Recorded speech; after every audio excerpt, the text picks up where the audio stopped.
Salut, c'est Gabrielle Caron. Bienvenue à J'ai fait un humain.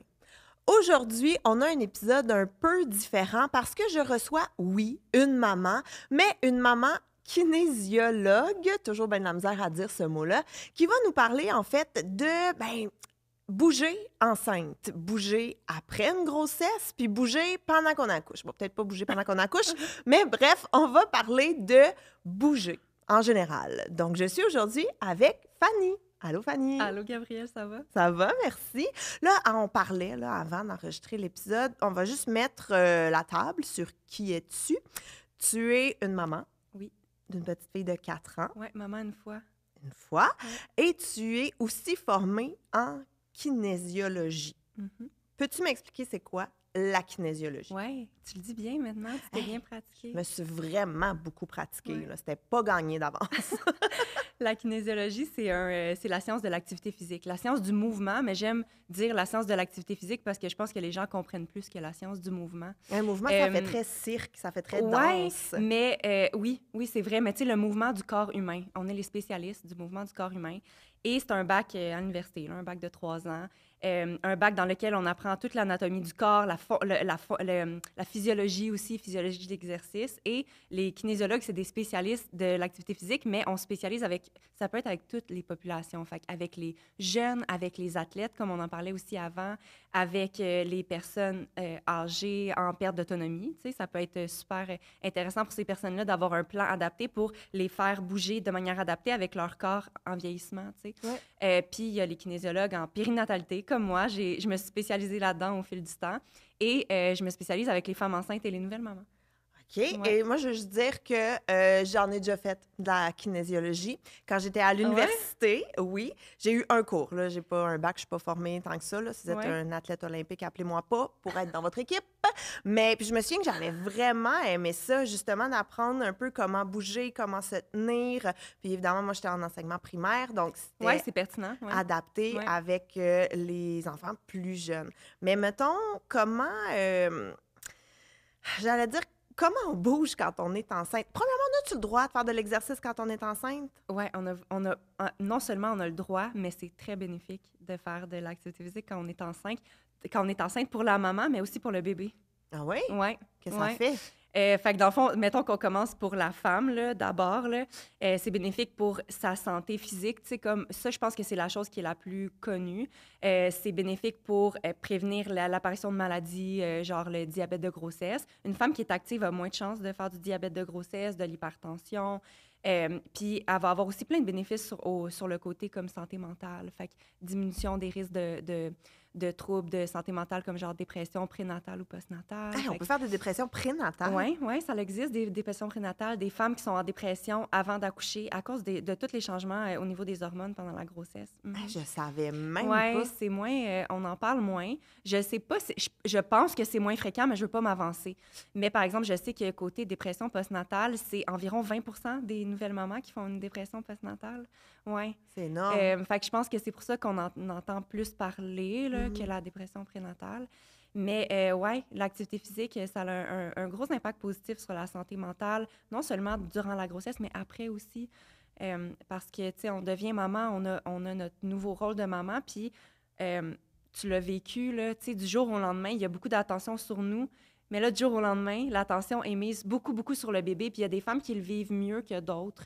Mais je pense que le fait, ben, en tout cas, mon entreprise, moi, on mise beaucoup sur la promotion de la santé physique et mentale, tu sais, de la nouvelle maman. Puis en bougeant, ben, on se permet, tu sais, une activité pour nous-mêmes dans notre rôle, dans notre vie de nouvelle maman, là. Fait que ça peut être super bénéfique pour la santé mentale également. Puis pour le bébé, ça a des répercussions jusqu'à l'âge de 5 ans sur son développement. Ben voyons. Oui, ouais, je te le dis. Fait que côté apprentissage, genre développement du langage, les mamans qui ont été actives pendant leur grossesse ont un impact ben, en fait, le bébé va mieux développer son langage, Ah mieux ouais? développer son système nerveux, oui.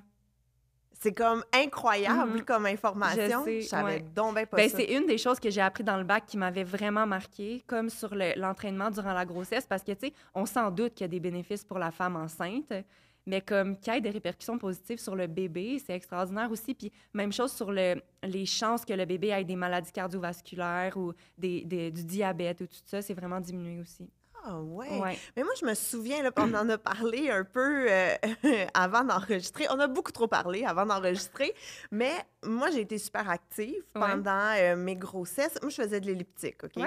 Je suis sans doute la seule personne au monde qui a un elliptique chez eux puis qui s'en sert, là. Tu sais, que c'est pas juste un elliptique que j'accroche mes Tant vêtements mieux. dessus et c'est Ouais. tout. Mais je faisais beaucoup d'elliptique et je me souviens, en contraction, je faisais de l'elliptique aussi. Je savais pas que c'était des contractions, là. C'était mon premier bébé. J'étais vraiment dans le néant. Je pensais juste que j'étais en fin de grossesse puis j'étais inconfortable. OK. Mais tu avais des contractions, puis comme dans les heures avant d'accoucher, tu faisais de l'elliptique. Ouais, Ouais, OK.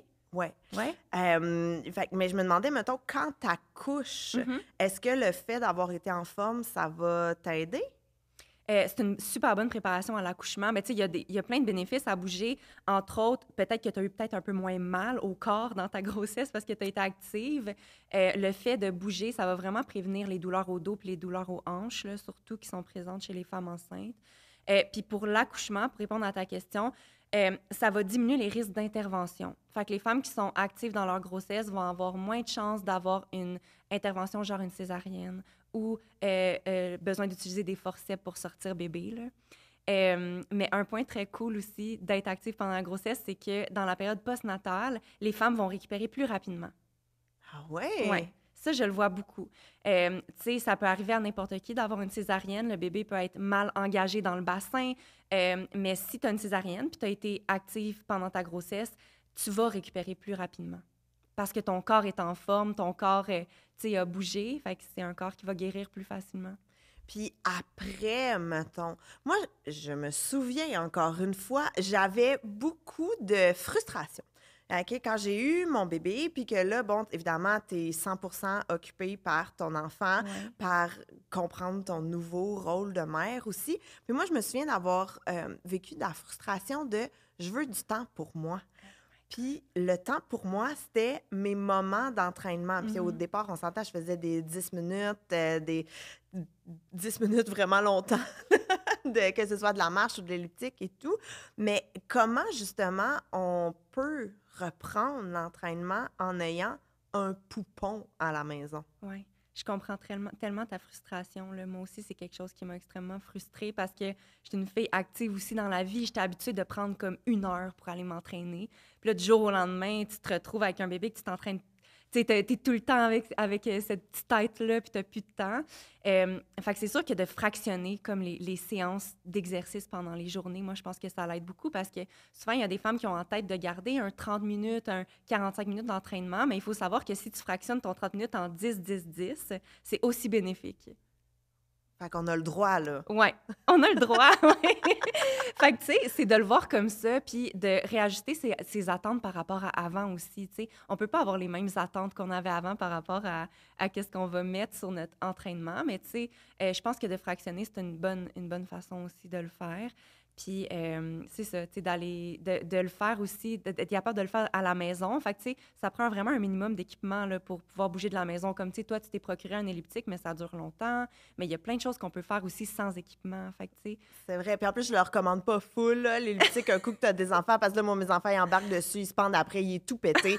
Comme il sert plus à rien, là. Il sert vraiment plus à rien.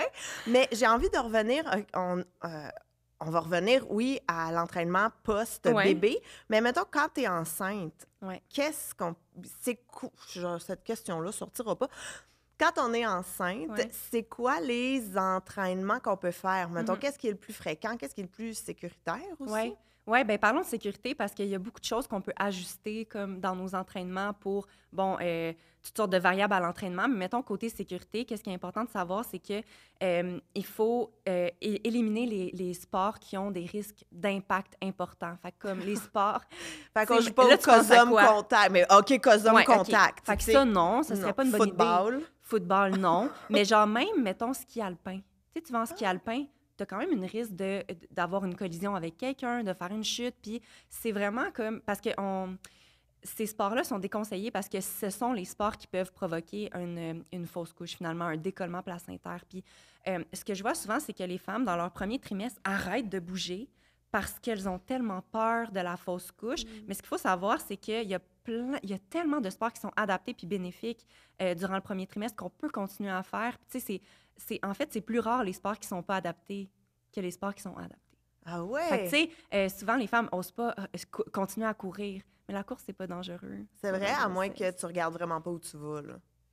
Ouais, ça, dans ce sens-là, si tu traverses la rue sur la lumière rouge, ça pourrait être dangereux. Mais enceinte ou pas, là. Ouais, tu sais, dans le fond, pour n'importe qui. Mais tu sais, c'est ça. Fait que c'est vraiment comme les sports à risque d'impact, comme tu les as nommés, à risque de chute, ou des sports, mettons, dans des conditions extrêmes, genre aller faire de l'alpinisme.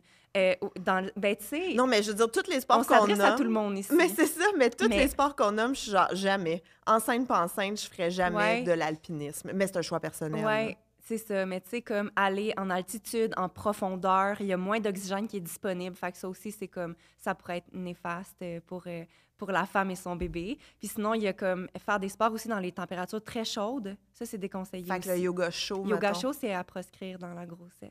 Ouais, ouais. Puis, mettons, moi, j'ai reçu des mamans là, pendant la saison Ouais. de J'ai fait un humain qui me disaient, genre, j'étais enceinte de 35 semaines puis j'allais courir. Ouais. Ça se peut, ça? On a le droit? Ça se peut. C'est pas dangereux pour le bébé.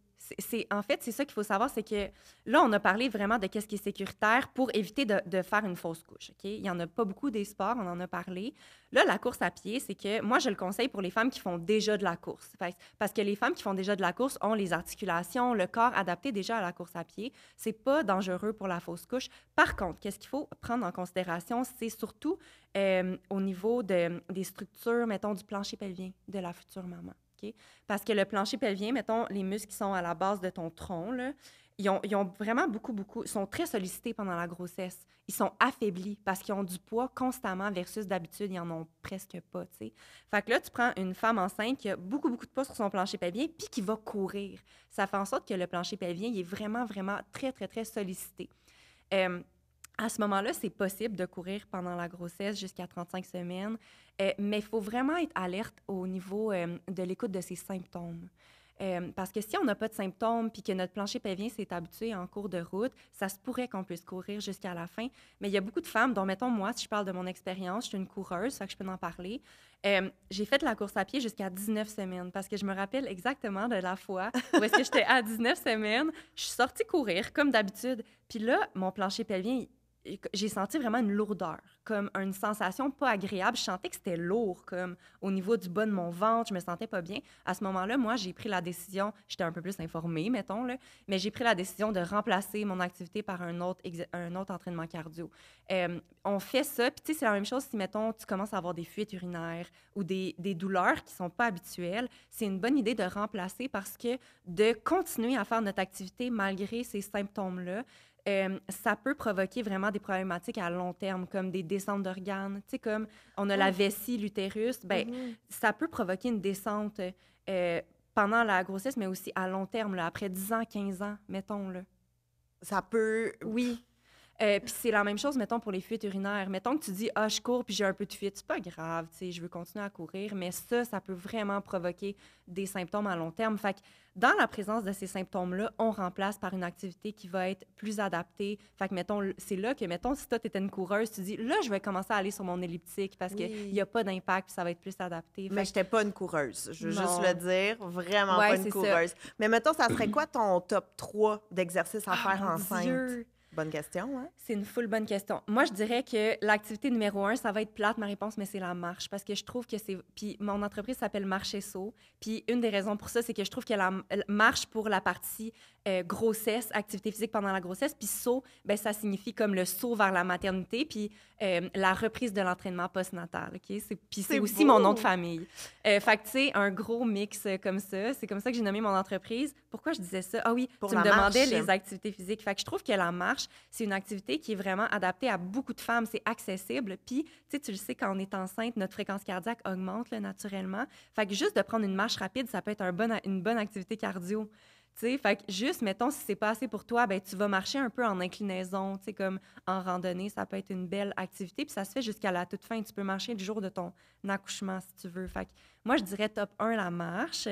Deux, je trouve que la natation, tout ce qui est exercice dans l'eau, c'est adapté parce que souvent, ça fait du bien aux femmes d'aller dans l'eau. C'est ça que j'allais dire, ça allège, j'en dirais. Comme tu te sens vraiment plus légère, puis tu peux comme, nager sans avoir tout le poids sans subir un peu tout le poids de ton corps, comme, mettons, à la course à pied.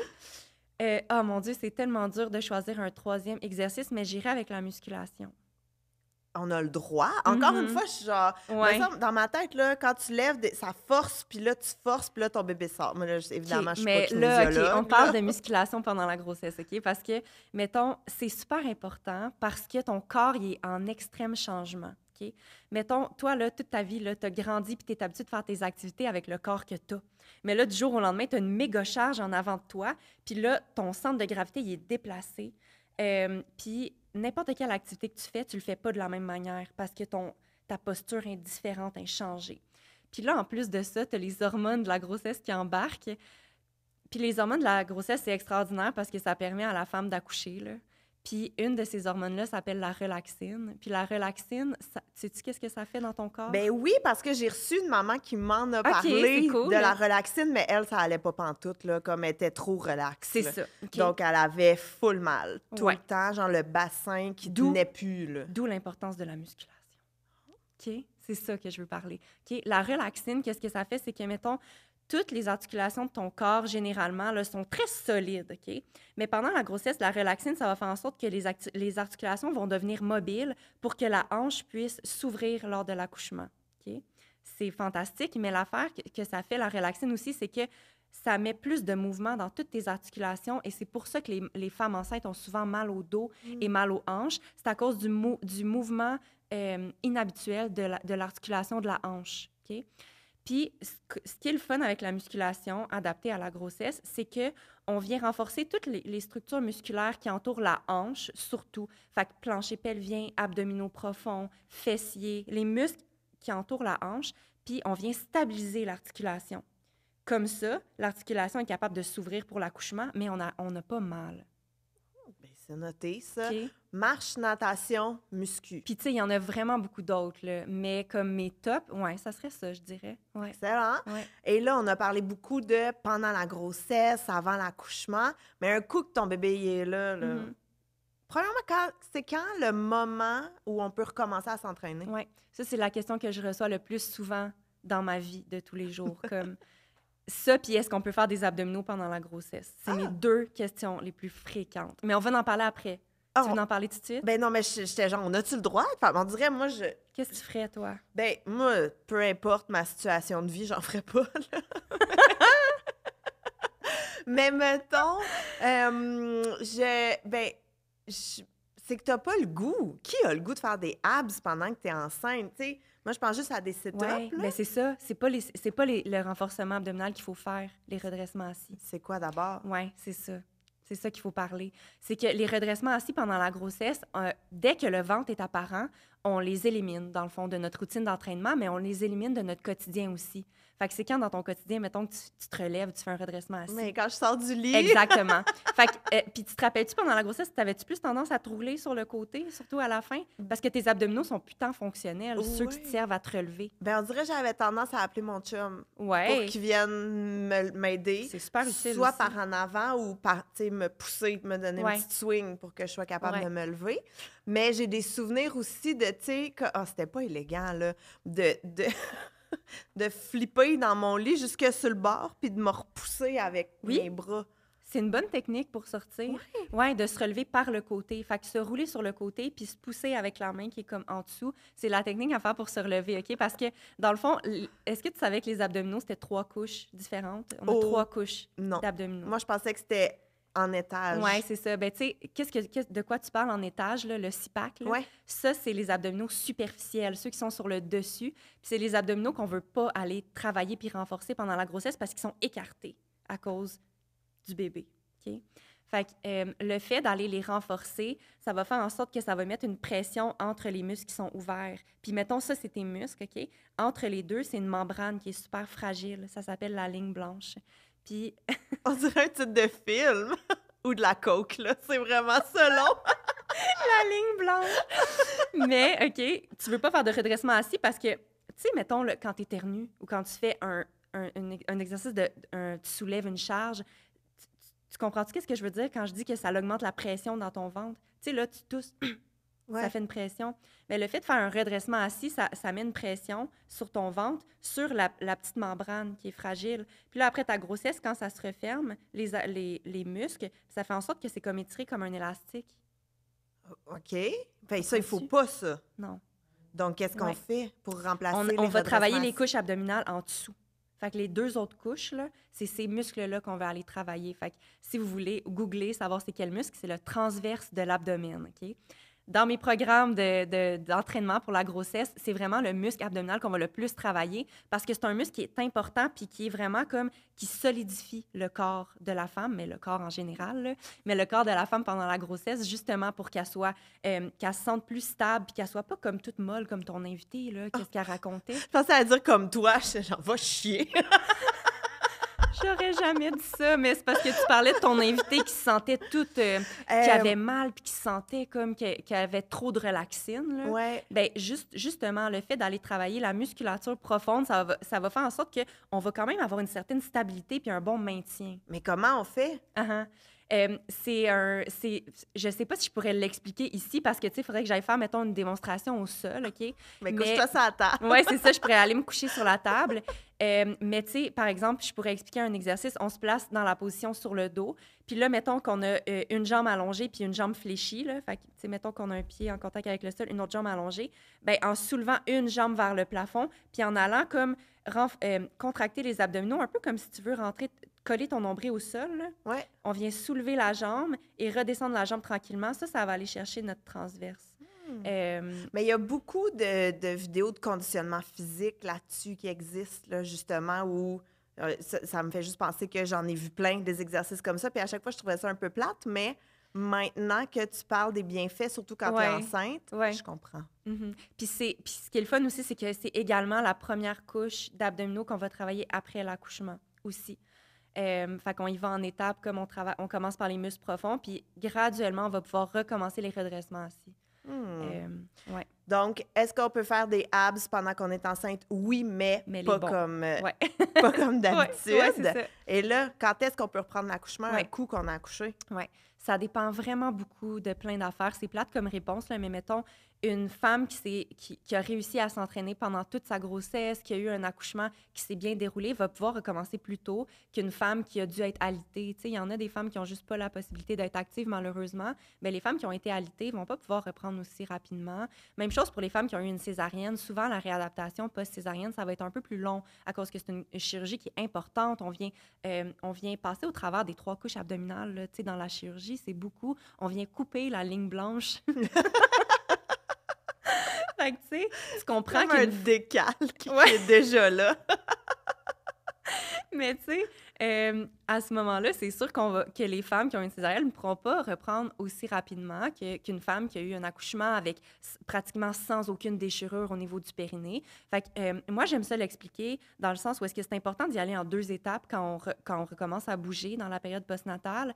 Il y a la période de réadaptation du corps qui est la même étape que n'importe quelle réadaptation après une blessure. L'accouchement, il faut voir ça comme une blessure du corps. Puis c'est pas tout le monde qui le voit comme ça parce que c'est un phénomène qui est naturel versus aller se casser le genou, mettons. Là, moi, j'ai déjà eu une chirurgie à mon genou parce que je m'étais déchiré un ligament. Mais j'aime beaucoup le parallèle que tu fais parce que c'est vrai qu'après, j'ai eu beaucoup de réadaptation, de physio, d'exercices à faire, renforcer ma jambe. Mais dans le fond, c'est un peu la même chose. C'est exactement la même chose. Mais c'est qui est venu te voir à l'hôpital pour t'expliquer ça? T'expliquer comment qu'il faut que t'aides ton plancher pelvien à te réadapter puis tes abdominaux? Il n'y a personne. Personne. Des fois, je fais encore un peu pipi dans mes culottes quand j'éternue 3 fois de suite. On va pouvoir régler ça ensemble par là. Parfait. Parce que c'est pas quelque chose qu'on veut... C'est pas quelque chose qui est souhaitable puis c'est pas quelque chose qui est normal d'avoir des fuites urinaires. C'est normal dans les jours, les semaines qui suivent l'accouchement, mais après ça, il y a vraiment beaucoup, beaucoup de choses qu'on peut faire pour pas avoir cette problématique-là puis vivre une belle vie qu'on peut sauter sur la trampoline. Oui, fait que t'es en train de me dire que 9 ans plus tard, je suis en retard. Mais la bonne nouvelle, c'est qu'il n'est jamais trop tard. Parfait. Oui. Ouais, il est jamais trop tard. Puis là, qu'est-ce qu'on disait? Ben, On parlait des 2 étapes, là. oui. Réadaptation. Fait que là, on disait que c'était le même concept qu'après une blessure, Ouais. on va faire de la réadaptation, de la physio. Donc, en périnatalité, c'est la physio pelvienne ou périnéale qu'on va aller voir, qu'on peut aller voir. Puis ça, c'est une physio qui est spécialisée dans la réadaptation du plancher pelvien puis des abdominaux, toute la structure interne. Fait que c'est vraiment des professionnels avec qui j'adore travailler, qui vont aider la femme à vraiment bien récupérer de l'accouchement. Donc, c'est ça, ça vient en 2 étapes. Premièrement, la réadaptation, où est-ce que, ben, on fait les exercices dont notre corps a besoin pour qu'on puisse recommencer à vivre une vie normale, à bouger. Fait que ça veut dire qu'on soit capable de soulever à nouveau la coquille parce qu'on a besoin de le faire rapidement, tenir notre bébé longtemps, soulever la coquille. C'est toutes des choses dans lesquelles notre plancher pelvien est impliqué. Ouais. Tu sais?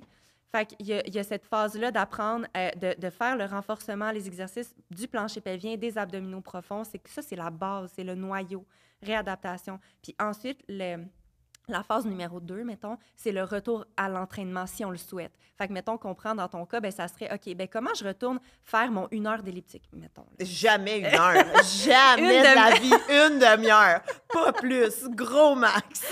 OK, fait que là, mettons, on prend Gabrielle, elle vient juste d'accoucher, mais là, elle aimerait ça, elle, retourner faire sa demi-heure. Ben ça sera pas comme du jour au lendemain, là, que tu vas retourner faire ta demi-heure. Fait que, tu sais, c'est ça, j'enseigne aux femmes comment retourner progressivement vers l'entraînement.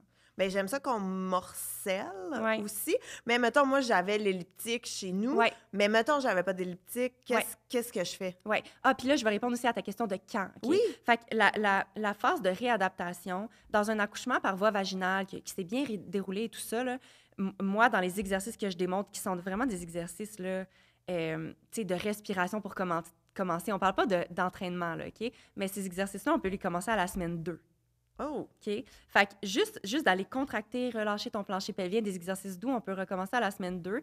Puis post-césarienne, mettons plus semaine 4. OK? Fait que réadaptation, ça peut recommencer dans ce coin-là si mentalement tu es prête. Parce que ça se peut que mentalement tu sois pas là, pantoute, puis c'est correct. Là. Oui, moi, j'étais pas là. Moi, j'étais vraiment... Tu m'aurais dit, fais des exercices, j'aurais pleuré. Puis c'est bien correct, là. Puis c'est important d'être prête physiquement et mentalement à le faire parce que tu sais, l'entraînement, pour certaines femmes, c'est une punition, puis il y a d'autres femmes que c'est un self-care. Fait que dépendamment, pour toi, c'est quoi? Peut-être que tu ne seras pas prête à 2 semaines. Mais mettons que la femme est prête, là, 2, 4 semaines, ouais.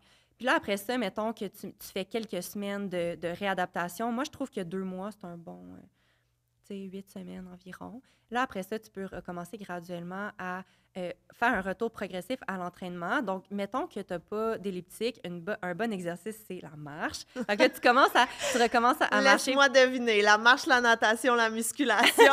Mais non, mais oui, en fait, ça peut être bon. Mais tu sais, l'elliptique, en fait, tu pourrais recommencer sur l'elliptique parce que, tu sais, on essaie de viser un retour qui est sans impact pour commencer. Ça, c'est important parce qu'on veut donner la chance à notre plancher pelvien de se réadapter comme il faut. Donc, on ne retourne pas tout de suite à la course à pied. Fait que, mettons que ton but, c'est de recommencer à courir, bien, tu pourrais commencer par marcher. Puis là, la première fois que tu sors marcher après un accouchement, tu ne vas pas marcher 1 demi-heure non plus. Tu vas marcher quelques minutes, puis au fil des jours, des semaines, tu vas augmenter la durée, puis peut-être la vitesse de tes marches, la rapidité. Parce qu'il y en a plein des femmes qui sont prêtes. Moi, j'ai fait une dépression postnatale, ma fille avait 3 mois. C'était pas des mois qui ont été faciles pour moi, mais une des choses qui m'a donné envie de créer cette entreprise-là, c'est que le retour à l'activité physique, là, à la chose que j'aime le plus, c'est comme un des éléments qui m'a aidée à m'en sortir, là, puis c'est tellement puissant, c'est vraiment comme... de travailler ton corps puis de retourner aux choses que tu aimais beaucoup faire avant, ça m'a vraiment beaucoup aidé. Bien, puis c'est comme interrelié, j'ai l'impression aussi, tu sais, quand tu bouges, bien, ta tête va un peu mieux ta tête va, mieux ça va avec ton bébé, mieux ça va avec ton bébé, plus t'es contente, plus tu as de l'énergie, plus tu bouges, tu sais, tout est interrelié, là. Mais je te repose la question, mais là, en postnatal, top 3 d'activités. Oh mon Dieu, mais tu sais, c'est ça, c'est parce que, mettons qu'on met de côté la réadaptation, OK? Mettons qu'on dit que cette phase-là est faite, puis que ton plancher pelvien est bien fonctionnel, qui s'est bien réadapté, que tu te sens bien aussi, tu sais, au niveau de ton corps et tout ça. Ben moi, je suis vraiment pro-musculation, là. Je trouve tellement que c'est... Mais tu sais, c'est parce qu'il y en a, tu sais, mettons, t'as l'air de dire que musculation, pour toi, c'est lever des grosses Oui, charges, c'est là. que ça, c'est au Ouais. gym, là, Ouais, les c'est ça. machines. Mais je trouve que c'est tellement accessible, moi, la musculation, parce que, tu sais, tu peux le faire à la maison avec vraiment peu de matériel, avec le poids de ton corps. Puis ça te permet vraiment, tu sais, comme d'avoir une bonne posture, puis d'être en forme pour faire les choses que tu as besoin de faire. Parce que ton bébé, là, bientôt, il va peser 20 livres, puis il va pas marcher. Il faut que tu le tiennes en porte-bébé. Fait que le fait de faire de la musculation, ça te rend apte à faire toutes ces choses-là, qui est vraiment le fun quand on est une maman, là, d'être capable de soulever facilement son bébé, puis de se rouler par terre, puis de se relever rapidement. Tu Oui, comprends? absolument. Moi, je me souviens que mon exercice physique, c'était, j'habitais au 2e à l'époque, charrier la poussette dans les escaliers, monte, descend, là, ça c'est de la Ouais. muscu. Ben oui, mais en. Puis, tu sais, mettons, OK, c'est pas tout le monde qui aime la musculation, mais je la nomme quand même, OK? Mettons, moi, là, une de mes top activités pour les mamans, là, je trouve la course à pied, c'est tellement le fun. Ah ouais? Ben oui, parce que c'est une activité qui est accessible, qui est pas long à faire, OK? Fait que, mettons que ton bébé, par miracle, s'endort, puis ton conjoint est là, tu peux aller courir 15 minutes, puis tu as fait un bon effort physique, puis tu as juste à sortir de ta maison, puis à n'importe quelle saison, tu sais, tu peux aller faire un petit peu de course à l'extérieur. Fait que moi, je vois beaucoup de femmes qui avaient jamais fait de la course à pied avant, que c'était plus, mettons, des cyclistes ou toutes sortes de sports d'équipe, que là, ils se retrouvent à être maman puis qu'ils se disent, mais quand est-ce que je vais aller faire du vélo, que ça prend 4 heures aller faire ma sortie? Quand est-ce que je vais aller faire? Mais tu sais, c'est le fun de faire ça, puis on peut continuer. C'est juste que si on veut trouver une activité qui est accessible, puis tu sais, qui est pratique, mettons, dans une vie de maman, je trouve la course à pied, c'est vraiment le fun. Ouais, et puis moi, en plus, là, il y a une application que j'ai découverte, qui s'appelle From Couch to 5K. Oui, ouais, Donc, du divan ouais. jusqu'aux 5 km. Mhm. Et ça, c'est génial parce que tu pars ta playlist, puis eux sont comme ding ding, marche. Puis là, tu marches Ouais. pendant 10 minutes. Là, ils sont comme ding ding, 30 secondes de course. Ouais. Puis là, Ouais. c'est super graduel. Et moi, je me suis rendue de 0 à 5 km. Et maintenant, j'ai tout arrêté parce que j'étais comme mon objectif, c'est 5 km. Je l'ai atteint. On On arrête arrête. tout. Mais, tu sais, pour celles qui aimeraient s'y mettre, mais qui savent pas trop Mhm. comment, parce que comme moi, j'ai toujours trouvé ça intimidant, la course à pied, parce Ouais. que ceux que tu vois, là, ils ont leur petit kit, ils ont Mhm. tous des petites gazelles, ils suent même pas. En tout cas, Ouais. ceux dans mon quartier sont de même.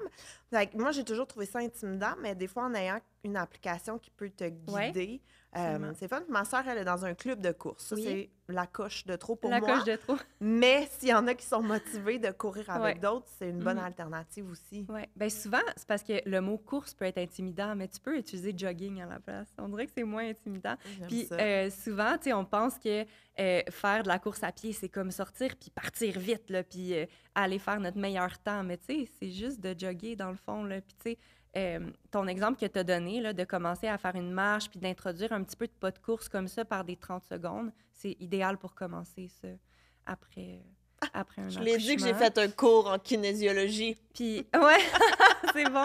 Puis, tu sais, sinon, je dirais n'importe quelle activité que tu peux concilier, tu sais, avec ton enfant, ça peut être le fun parce que souvent, qu'est-ce qui est dur, c'est d'attendre que ton bébé soit pas là. Tandis que si tu es capable de l'intégrer, moi, je trouve ça le fun. Puis c'est pour ça que, tu sais, mes programmes en ligne, c'est des programmes que tu peux faire n'importe quand tu veux, puis tu peux avoir ton bébé à côté, puis tu peux faire pause, tu sais. Fait que c'est ça, c'est n'importe quelle chose qui te fait bouger, puis que tu peux le faire avec un bébé, finalement. Ben, moi, je suis complètement vendue à l'exercice en ligne. Ouais. Justement, partir un vidéo. Puis là, des fois, ça marche, là. Ton bébé dort une demi-heure, tu as le temps de tout finir. Mais des fois, ça se peut qu'aux 8 secondes, il Ouais. pitche sa suce. Tu changes puis- une couche au milieu. Exact. Fait que ça, c'est vrai que ça donne une flexibilité. Qu'est-ce que tu vois souvent dans les mamans qui viennent te voir? Ben, je te dirais que la problématique de fuite urinaire est quand même assez présente. Puis c'est pour ça que c'est important de dire que, tu sais, ça se règle, ça. Puis ça, moi, j'aime travailler conjointement avec les physio-périnéales aussi parce que les fuites urinaires, ça peut être différentes problématiques. On a souvent tendance à penser que les femmes qui ont des fuites urinaires, c'est des femmes qui n'ont pas un plancher pelvien assez fort, mais ça peut être le problème inverse. Si tu as un plancher pelvien qui est trop fort, trop tendu, tu peux aussi avoir des fuites urinaires.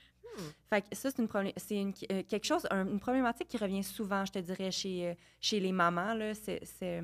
Parce que, tu sais, l'accouchement, ça vient souvent comme engendrer des problématiques au niveau pelvien. Fait que c'est une problématique fréquente. Sinon, c'est ça, le manque de temps. Ah, ouais. Ouais. C'est Fait vrai, que- t'es tellement dans le jus quand t'as un bébé. Mais Ouais. je savais pas. Moi, j'étais pas au courant de ça, là, que...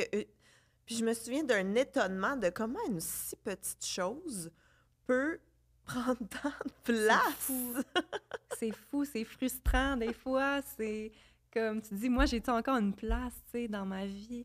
Mais ça revient vraiment souvent. Tu sais, surtout, je trouve les femmes qui avaient comme vraiment un mode de vie actif avant, puis là, tu te retrouves avec un bébé, puis là, t'es comme, t'as plus de temps, là.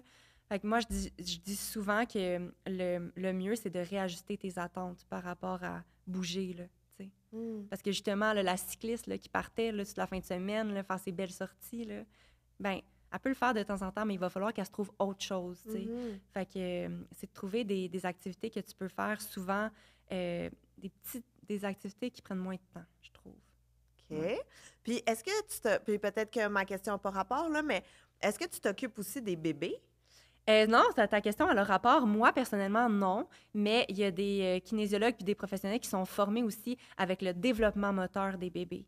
Fait que, tu sais, mettons, si tu te rends compte que ton bébé a une lacune au niveau de son développement, mettons, de la marche, ou tu te rends compte que quand il marche, ben il plie pas ses genoux, mettons, tu sais, c'est étrange, mais tu peux aller voir une physio qui est spécialisée, comment on appelle ça, une physio pédiatrique, peut-être je me trompe.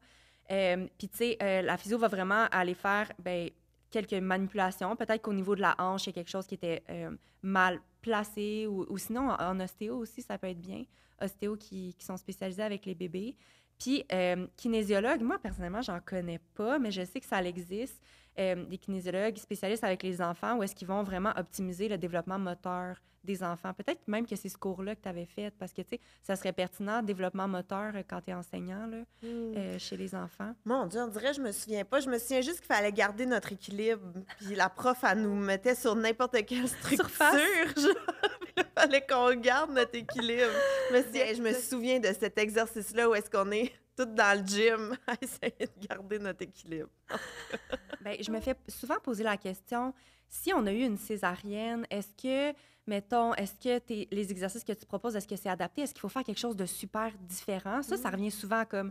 Parce que les femmes... Toi, est-ce que tu as eu une césarienne ou des accouchements par voie vaginale? Accouchement par voie vaginale, les deux. Oui. Bien, c'est quand même près de 25 % des femmes qui ont un accouchement par césarienne. Puis ce que je remarque, c'est qu'il y a peu d'informations pour te préparer à une césarienne. Ah, c'est vrai? Oui. Mais souvent aussi, j'ai l'impression qu'on n'envisage pas d'avoir, tu sais, mis à part les césariennes planifiées. On n'espère pas, fait qu'on se prépare pas, tu sais. Mais je pense que tout le monde aurait avantage, tu sais, à savoir au moins c'est quoi les étapes de la césarienne, qu'est-ce que ça implique, qu'est-ce qui se passe après une césarienne, tu sais, parce que on l'oublie, là, mais c'est une chirurgie qui est majeure, là, tu sais, vraiment, la césarienne. Puis souvent, j'ai la question, qu'est-ce que je fais après une césarienne? Puis il faut vraiment faire attention après une césarienne. Bien, souvent, ils disent à l'hôpital, mais je vais le dire quand même ici, dans les 6 premières semaines, il faut faire très attention à ne pas soulever des charges. Fait que, tu sais, ça ne serait pas une bonne idée de recommencer à faire de ta musculation comme ça, là, avant 6 semaines. Puis la raison, dans le fond, c'est que la cicatrice n'est pas totalement cicatrisée encore. Puis ça pourrait faire en sorte qu'elle pourrait se rouvrir. C'est pas le fun, hein, de parler de ça, mais tu sais, on dirait que quand on en parle, c'est là que les femmes disent « OK, oui, je vais vraiment pas soulever rien, là, parce que je comprends maintenant pourquoi. » Bien, puis il me semble que la charge aussi est vraiment pas lourde. Non, c'est le maximum la charge de ton bébé, souvent. Fait que ça, c'est pas ton bébé dans la coquille, là. C'est juste ton bébé. Le bébé. Ouais. Puis idéalement, ben tu le prends pas dans tes bras très souvent. Tu le prends quand il faut. Je t'allais dire, puis idéalement, il est tout nu parce que tu sais, la couche de linge, ça rajoute un petit poids. Non, mais tu sais, aussi, on peut... Tu sais, c'est pas conseillé de faire du portage non plus avec le bébé, tu sais, avant 6 semaines. Puis il y a quoi d'autre aussi? Tu peux pas prendre un bain. Tu peux pas aller t'immerger dans l'eau avant 6 semaines. Risque d'infection au niveau de la plaie. Puis sinon, mais pour ce qui est, par exemple, des exercices de réadaptation, c'est sensiblement la même chose. Fait que ça, c'est bon à savoir que les femmes qui ont ça sont pas nécessairement différentes dans ce sens-là, où est-ce que même si tu as une césarienne, le plancher pelvien va être affecté par la grossesse. Tu sais, le corps a porté un bébé pendant 40 semaines, plus ou moins. Fait que c'est important de faire les exercices de réadaptation du plancher pelvien aussi. Même chose pour les abdominaux, tu sais, on a passé à travers tes abdominaux, tu sais. Fait que c'est important d'aller faire des exercices pour te reconnecter avec ce muscle-là. Parce que si je coupe mon biceps, puis là, je te dis, contracte-le. Mais pourquoi tu ferais ça? Non, mais je te donne un exemple. Je te donne un exemple pour que tu comprennes mieux. Mais mettons que j'ai une blessure au biceps. Là, tu sais, au début, ça peut être bizarre, là. Ah, je sais comme plus comment contracter. Mais c'est la même chose pour les abdominaux post-césariennes. Coupe-toi pas le biceps pour essayer, là, ouais. Fait que souvent, ça revient. Ben là, j'ai une césarienne, je fais quoi? Ben les étapes sont les mêmes, c'est juste que généralement, tu commences un petit peu plus tard parce que ben, tu as la phase de guérison qui est un peu plus longue. Puis c'est quoi un des cas les plus marquants que tu as eu, qui n'est pas nécessairement répandu, mais qui t'a vraiment marqué? Moi, ça me fait toujours vraiment rire parce que sur mon site web, j'ai une vidéo que j'offre gratuite pour des exercices préparatoires à l'accouchement. Puis, tu sais, des fois, quelqu'un vient me voir, je sais pas quoi faire. Je suis comme, va faire cette vidéo-là, c'est 25 exercices, tu sais. Puis là, ça me fait toujours rire quand quelqu'un crève ses os en faisant ces exercices-là, genre. Mais ça m'arrive quand même souvent, « Hey, j'ai fait ta séance, puis comme mon accouchement, il est parti, là, tu sais. » Ou comme j'ai pensé à toi pendant l'accouchement, parce que, tu sais, moi, je parle beaucoup, mettons, de préparation physique à l'accouchement, mais de préparation aussi mentale. Puis, tu sais, je parle souvent de laisser ta bouche molle, comme quand tu te prépares à accoucher, parce que la contraction de la mâchoire fait automatiquement contracter ton plancher pelvien. Fais-le, serre tes dents. Oh mon Dieu! Oh mon Dieu, c'est vrai! Fait que souvent, comme Attends, anecdote... m'excuse. Ouais. C'est sûr que tout le monde qui nous écoute en ce moment est-ce est que comme... tu l'as fait? Ouais, tu l'as-tu fait, Julien? Mais comme, à vous, tu le fais, puis automatiquement, fait une bonne... Puis, ben, en tout cas, je raconte ça parce que ça me fait rire, parce que, tu sais, les filles me disaient, je pense... Ben, il y a des femmes qui m'ont déjà dit, je pensais à toi pendant mon accouchement avec ma bouche molle, tu sais, ça m'aidait à avoir un plancher pelvien qui était plus relax, puis comme, c'est un conseil que je donne souvent, mais ça me fait toujours vraiment plaisir, puis ça me fait rire aussi quand on pense à moi pendant l'accouchement, parce que c'est mon but, là, tu sais, d'aider les femmes à être plus prêtes physiquement, mentalement, fait que... Ouais. Fait que peu importe on en est où dans notre processus, qu'on soit enceinte Ouais. ou nouvelle maman, on peut aller sur ton site Marchesso Oui. pour justement découvrir les exercices, les différents programmes à intégrer Absolument. dans nos routines. Mais Fanny, merci beaucoup. Hey, merci de m'avoir invitée, c'était un plaisir.